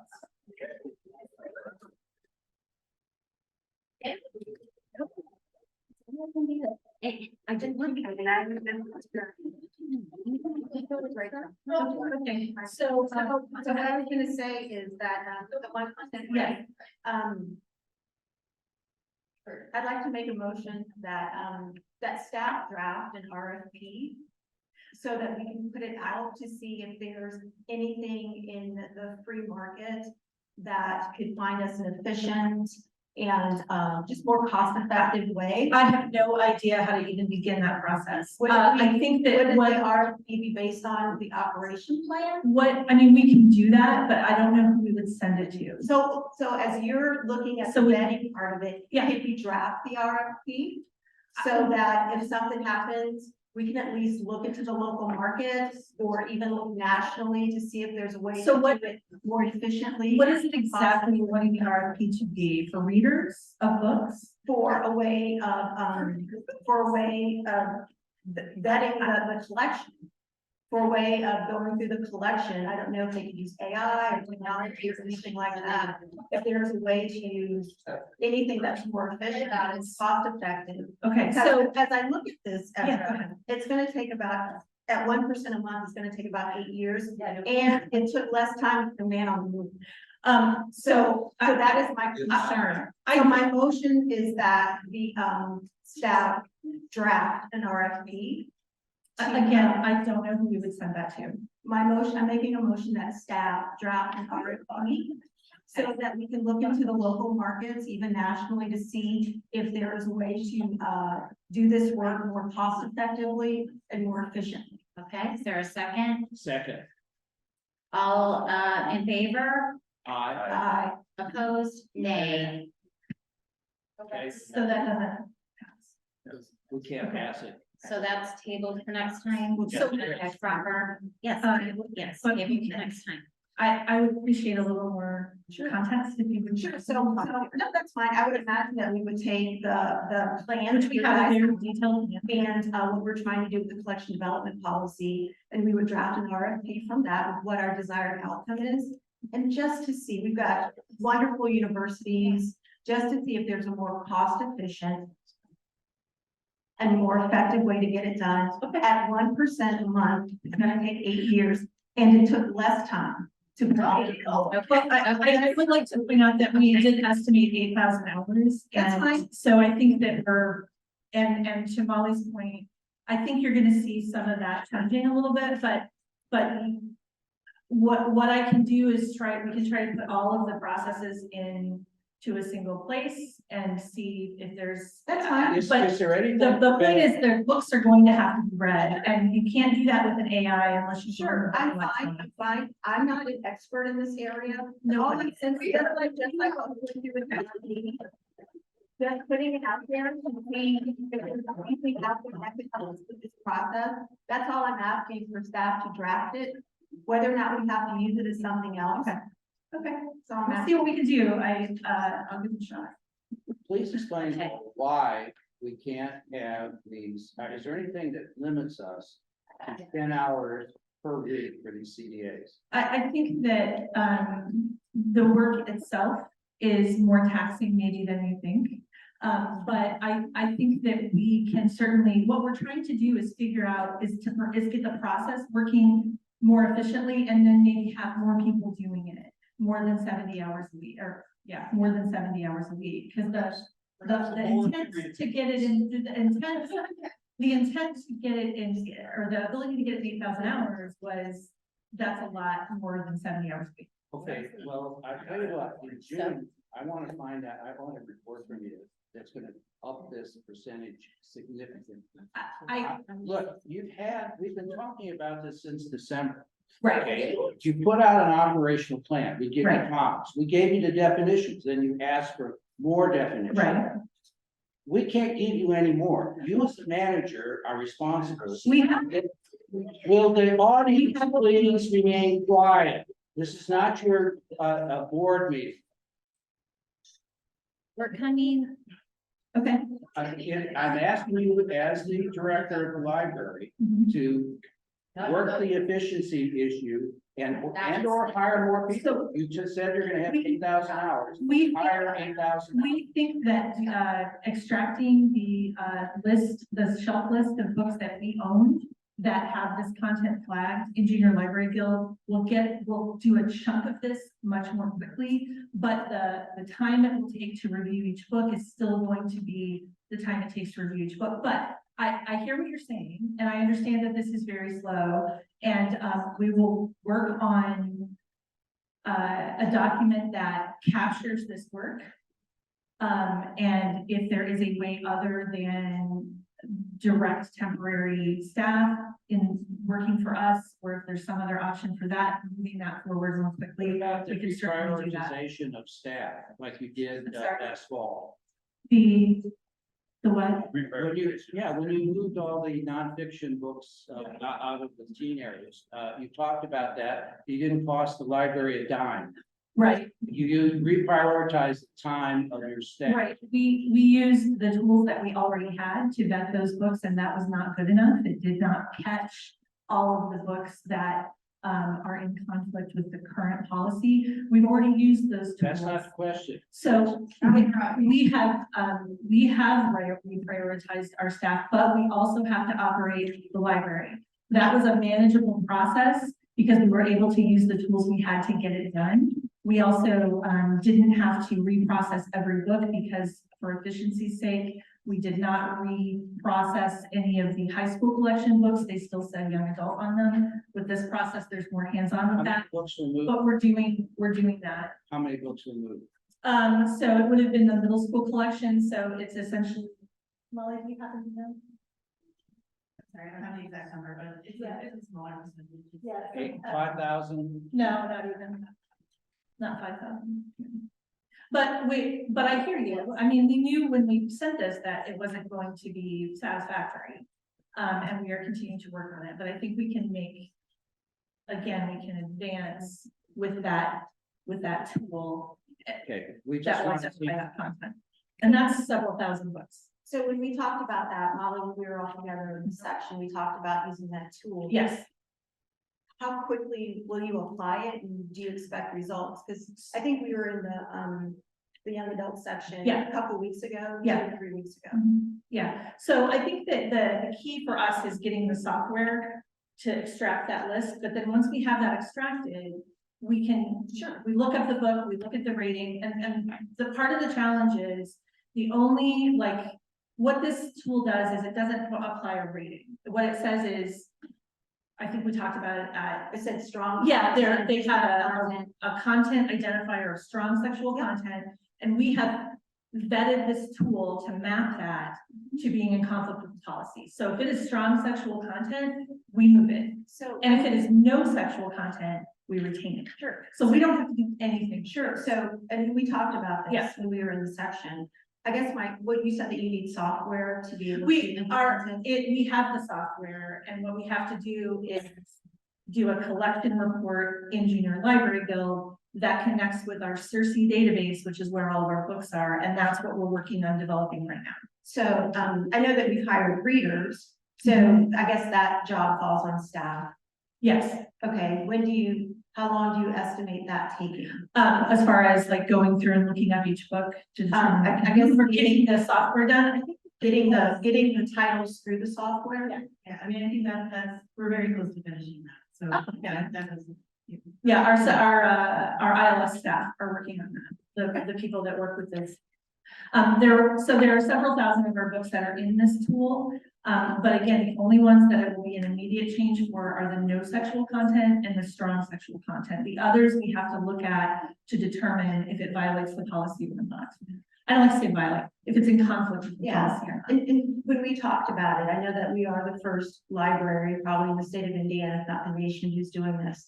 So I think it's an honor to go first. I think we're gonna probably make it easier to the people who come after us, and I'm very excited for us to create a list. It really, and if it costs that much money, at least it'll be money well invested, so. But I'm hoping we find a more cost efficient way to do it. Okay, thanks. We'll work on that. And if you have any suggestions, let us know.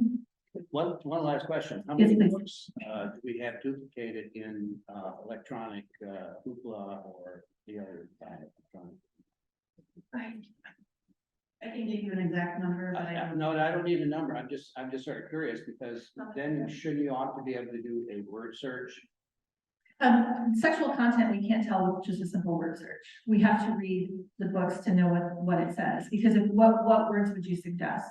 Because they're not all gonna disqualify it as sexual content. Words, Well, no, that was the profanity list, which we understand, but that's not disqualified content. That has context around age appropriateness. There's another list of words that we have to generate. No, what I'm saying is a list of words will not flag the content in a way that will allow us to move books without review. That's what I'm saying.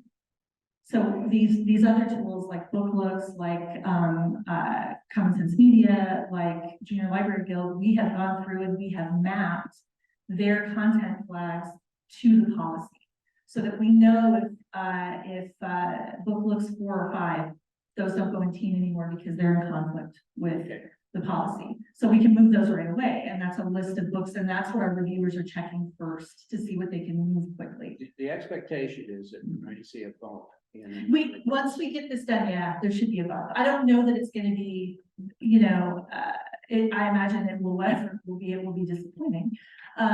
But we will get it done, and we'll let you know how many books we reviewed, what we were able to vet immediately because of that, and what's left.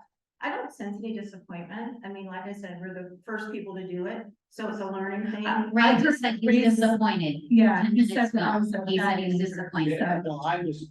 Oh, sorry, I'm speaking for me. You said you weren't sensing any disappointment, and I'm just calling out that Ray said he was disappointed. You're I am not disappointed. That's helpful. Because I know that we're learning and we're the Yeah. first people to do this, but I am very interested and I will bring it up at the next meeting. Okay, That's for us to look into the free markets. That's right. I will say about this topic that with us being the only first library in the nation is not a sense of pride for me as a.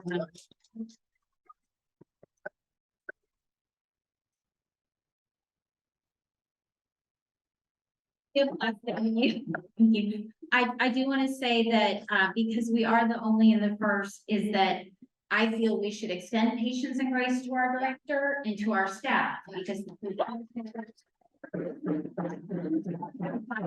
territory, and how do you know until you do it? So that's my comment. Moving on to if there's any other discussion about the director's report. Nope. Okay, moving on to our last agenda item, other old or new business.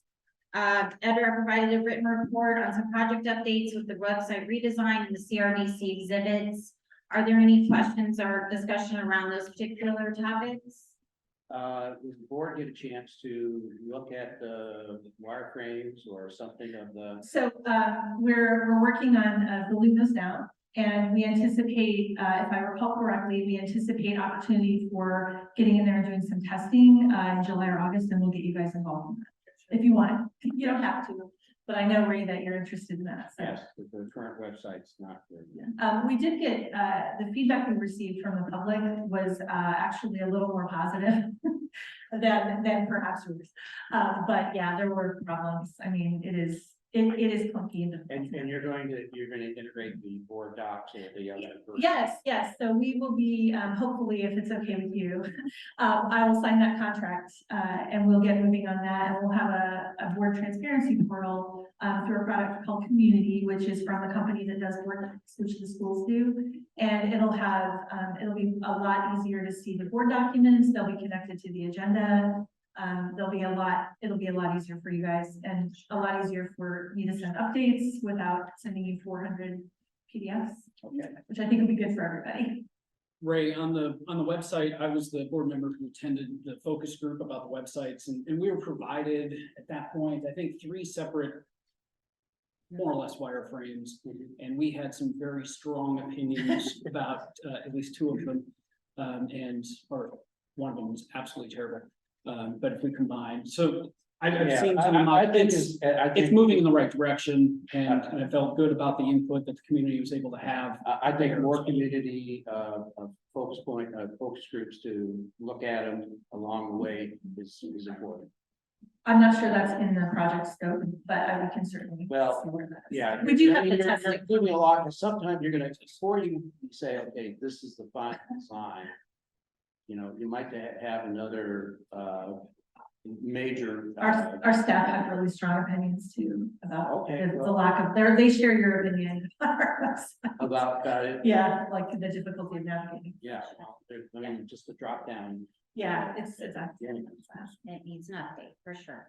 Okay, As just are we done with the website, CRDC, any other Yes. questions? Okay. well, discussion? CRDC didn't start, right? There's nothing. Correct. We have completed the contract, we finalized the contract, and we have had 2 meetings with them already. They were very willing to start the project while we were reviewing the contract, which was good. Since that's. We appreciated that. Since that's what, 680,000? Yeah, that was 680,000. So that's the sort of project that would like to have, or I would like to have, scheduled, cost, and percent. Yeah, okay, that was all of that stuff was in the original proposal, and I will include an update like this one every month, if that's Okay. acceptable. For those. So in terms of other older new business, I just have a couple of things. Anybody else have comments or topics? Okay, go ahead, Tiffany. So, at our last meeting, there was a disruption, and, can you share an update as to what happened, the, perpetrator, and kind of where we are with that, and what we'll be expecting moving forward? So The meeting is disrupted. the individual disrupting the meeting was officially trespassed by the Noblesville Police Department. That is automatically a 2-year trespass that I think the board has the ability to lift. We do have policies in place around that I may affect that, I don't know, but that did happen, it was delivered. So the individual is not allowed to be on library property either in Fishers or Noblesville for that 2-year period. And what was the reason? What was the reason? Just, I believe what the report clarified it as is, threatening behavior, I think is how it was classified. I thought it was disrupting. Disruptive, it is disruptive behavior, but disrupting a public meeting is sort of the additional, I don't have the thing in front of me, but yes, it's disrupting the public meeting in a way that did not allow business to continue was the basic, the core, I think, of the complaint, having to be removed. And his name? You are Henry Cushing. Pushing. Okay. So it'll be as a suggestion, what we've talked about from security standpoint, posters, right? Having posters and signage that makes it available to define the expectations of behavior. I think that is essential, because we can't expect an audience to know what the expectations are unless we state them and define them. So I think that a poster like that would be more helpful than the posters behind us, which I just wanted to bring up the poster because they were not a full board discussion decision to post them, and so I wanted to bring that up, and they are somewhat of a safety hazard like we just talked about, so I'm making that comment. If anybody wants to address the posters, feel free. I just noticed that, you're not getting elected in November. Okay. Sorry. Yep, okay, she's leaving. She's leaving. Okay, thank you. Okay, does anyone have any more old things? Any more older new, she's leaving. She's leaving. She's interrupting our meeting. Okay, can you please escort her out? Thank you. Thank you, Michelle. Okay, yes, thank you. All right, anything else? Any other topics? Or do I have a motion to adjourn? Motion. Thank you.